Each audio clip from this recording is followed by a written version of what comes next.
Godzilla, the original OG 1954 film, is on Criterion, so I got it from the library. I wanted to watch this one because I recently watched Godzilla Minus One, which is a pretty solid, amazing film, to be honest. It's a Japanese film, but kind of reboots Godzilla. I didn't like Shin Godzilla, but I really liked Godzilla Minus One, so I got a hankering to watch the original again. Now, fun fact, this movie, the original 1954 film, didn't get released till about 2004 to the general audiences of North America. And most people watch Godzilla King of the Monsters, which is like a re-edited version with Raymond Burr, and it's like using footage from Japan with new American footage, and it's like the American perspective of reacting to the creature in Japan.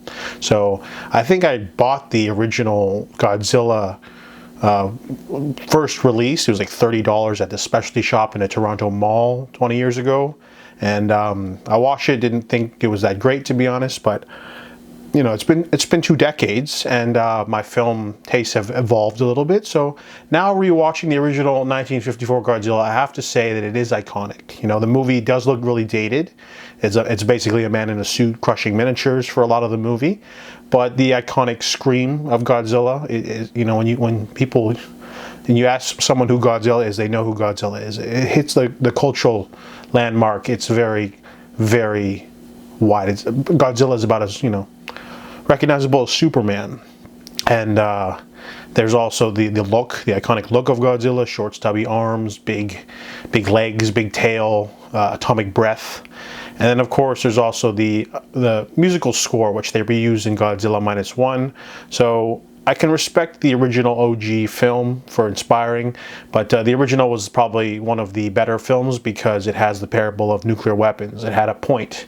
They introduced the subplot of a scientist who creates the oxygen destroyer, which is a new weapon that can kill Godzilla. However, he doesn't want to use it because it will be used as a weapon after. And that gives it a little bit more gravitas, more emotional heft than just monster shows up in the city. And of course, each subsequent sequel will get more ridiculous. They just be Godzilla fighting a different creature and building up the mythos and cashing in on the giant monster craze. But the original film is different because it is also trying to say something. It's a parable as well as a monster movie, even though it looks a little bit shabby, you know, updated. With the remaster, everything still has the grain and everything.